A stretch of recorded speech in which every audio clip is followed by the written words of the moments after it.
Welcome to Mao's African Tales channel. Here, we tell stories that touch the heart, teach timeless lessons, and celebrate the beauty and depth of African storytelling. If you're new here, please subscribe, like, share, and don't forget to hit the notification bell so you never miss a single tale that could change the way you see the world. Now, settle in, open your heart, and listen closely, because this story is one you won't forget. In the soft hills of a quiet town called Everspring, surrounded by flowering meadows and winding cobblestone roads, lived a couple named Jane and Jordan. Their house sat at the end of a calm street, with ivy crawling along white brick walls and rose bushes blooming around the front porch. Their home was a place of peace, but behind its painted doors, the couple lived with a quiet ache. They had been married for many years, and though their love for one another never faded, they had not been able to have a child of their own. Jane spent her mornings tending the garden and her afternoons painting in a sunroom filled with light. Jordan ran a small wood shop just a few blocks away, creating furniture with skilled hands and quiet focus. They lived simply, but well. Yet, every time Jane walked past a mother with a stroller or saw children laughing in the park nearby, something tugged at her heart. Jordan saw it too. He noticed the way her smile never reached her eyes anymore, and the way she stared at the empty room they once hoped would become a nursery.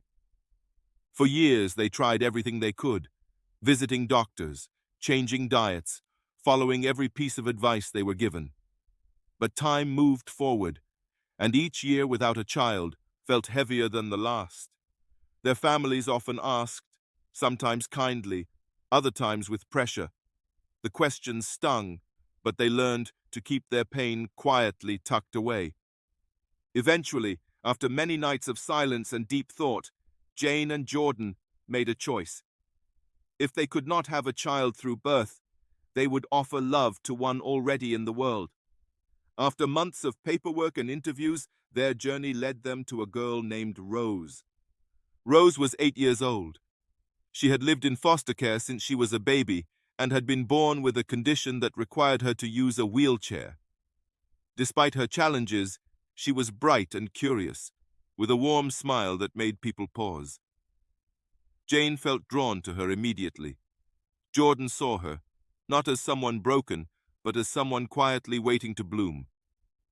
The day Rose moved in, the house changed. It was no longer quiet.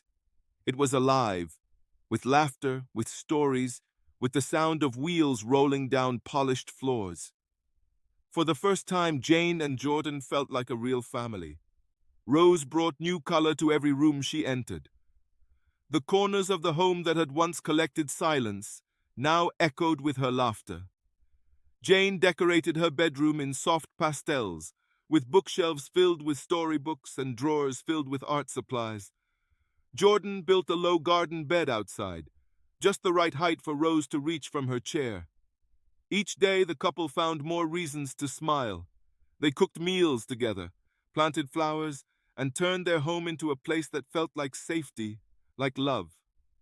Rose had never known the feeling of permanence. Before Jane and Jordan, she had moved from one foster home to another. Some were kind, others less so. But in this house, she was given her own toothbrush, her own blanket, and her own place at the table.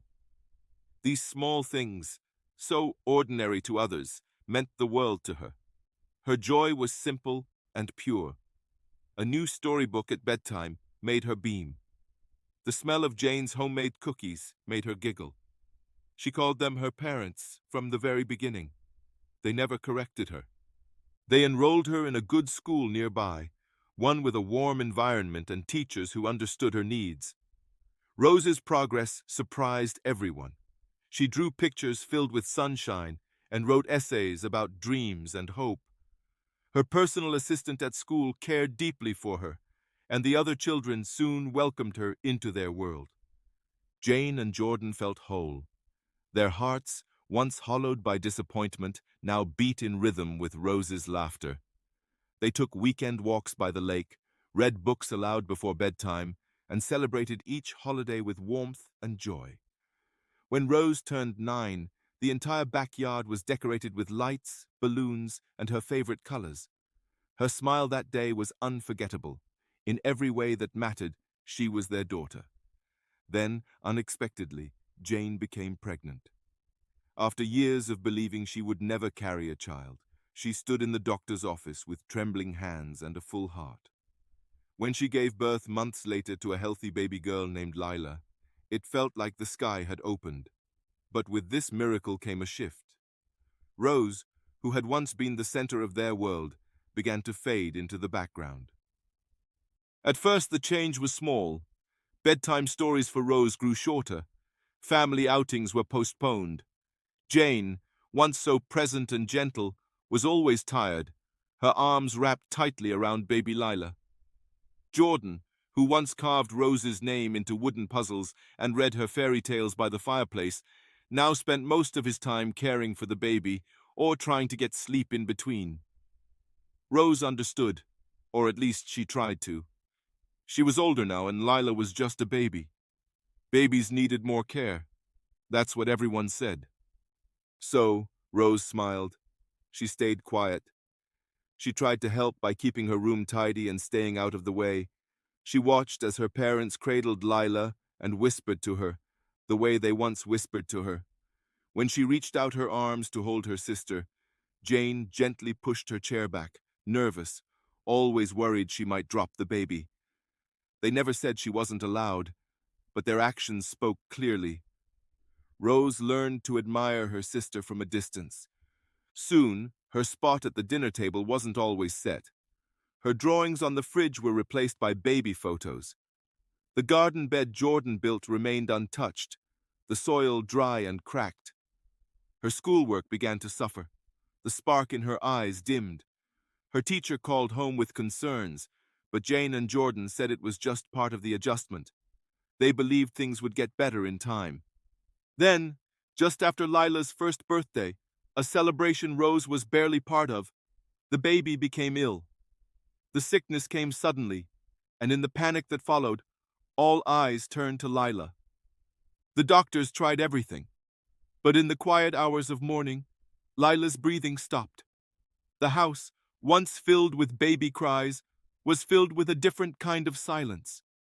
A silence that clung to the walls and refused to leave. In their grief, Jane and Jordan returned to Rose with tears in their eyes, embracing her, calling her their joy, their comfort. For a time, the warmth returned. But it did not last. Jane soon discovered she was pregnant again, with twins. The birth of the twins, Noah and Leo, brought new life into the house in Everspring, but it also reopened the silent spaces where love once flowed freely. Jane's pregnancy was difficult. She grew weaker with each month, often spending long hours in bed. Jordan became busier, managing the house and taking care of Jane's every need. The air in their once peaceful home became thick with stress and noise. When the babies arrived, healthy and strong, the family celebrated. Neighbors brought gifts and laughter returned, but not for everyone. Rose, now 10 years old, watched from her chair as people walked past her without noticing. She had grown used to being patient, to being quiet, to sitting at the edge of her own family's happiness. When Lila was born, she believed her parents would come back to her when things settled. But now, with 2 newborns in the house, everything felt heavier. Jane was always tired, her arms full of soft blankets and feeding bottles. Jordan's attention was torn between work, crying infants, and his wife's exhaustion. Rose no longer heard her name called with joy. She was now just part of the background, like a vase collecting dust on a shelf once admired. Her days became long and silent. Her new school was far less supportive than the last, and she no longer had a personal assistant to help her move from class to class. Her uniform was too small, her books outdated, and her backpack was worn. Jane had said they needed to cut costs for a while, and Rose understood. But even understanding couldn't stop the ache inside her chest. When she returned home, no one asked about her day. There were no more bedtime stories. No one painted with her anymore. She wheeled herself to the table alone, ate in silence, and returned to her room before anyone noticed she was gone. Jane, once gentle and soft-spoken, had changed. She was now sharp and quick to anger. Even the smallest sound from Rose could bring a harsh glare or a cold word. Once, Jane's hand had been a source of comfort. Now, it struck out without thought. Jordan didn't yell, but he no longer spoke to Rose the way he once had. His silence was just as painful. She was still their daughter on paper, but not in presence. And each day, the distance between them grew larger, until she felt like a guest in the house she used to call home. The days in Everspring grew hotter as summer settled in, casting golden light over rooftops and long shadows through windows. Inside the house, the cries of the twins echoed through the halls. Jane, exhausted from sleepless nights, grew more distant. Jordan now spent most of his time with the boys, carrying them through the house while Rose watched from her room. She still tried to help. She folded clothes as best she could from her chair. She fetched things when asked, smiled when smiled at, but no one really looked at her anymore. Her presence had become invisible. The only person who still saw Rose fully was her personal helper, a kind woman named Elsie, who had been with her since she first came to Everspring.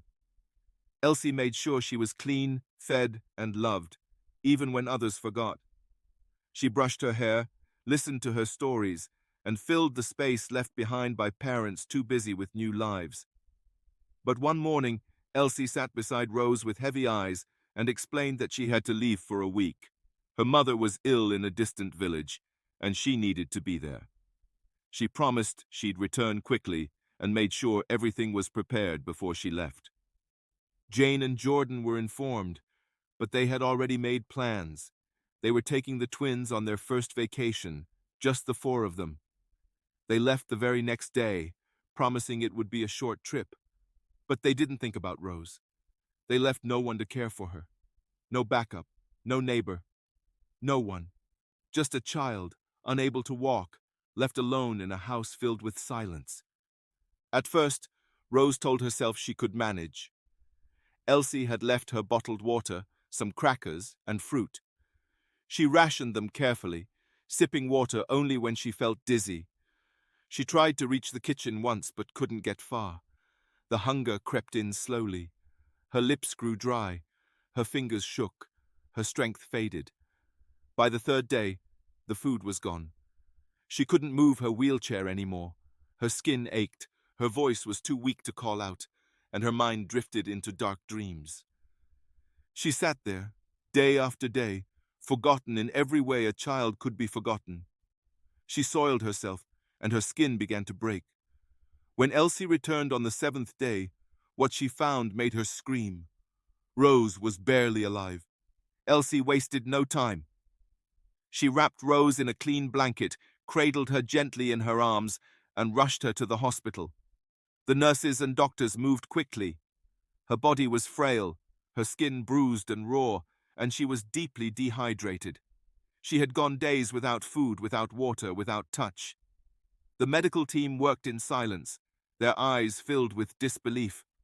No child should have been left like this.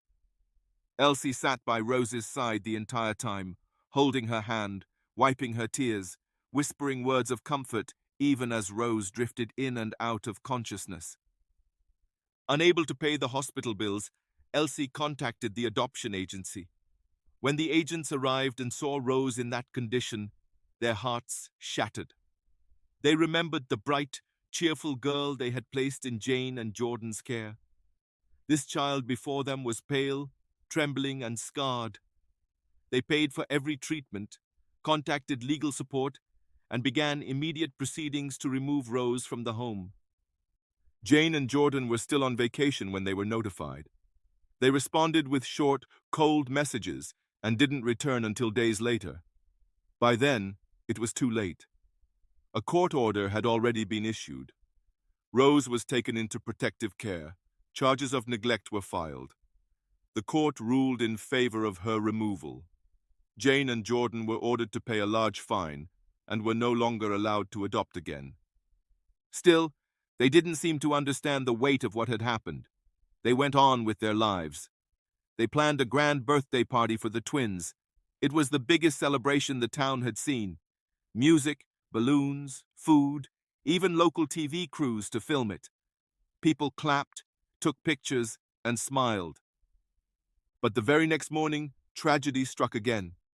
Jane found Noah and Leo still in their beds, not breathing, not moving, gone. Panic followed. They were rushed to the hospital, but nothing could be done. No cause could be found. They had died in their sleep, peacefully, silently. Grief consumed the household. Jane lost herself. Her mind broke under the weight of regret. Jordan could no longer speak of Rose without tears. Meanwhile, Rose, now placed with a kind couple in another town, slowly began to heal. She never forgot, but she found love again. And Jane and Jordan, once full of blessings, were left with only memories of what they lost. The one child who had always been their true miracle. The moral of the story is that children need more than a home. They need love, protection, and presence. When you choose to care for a child, that responsibility must never fade, no matter what changes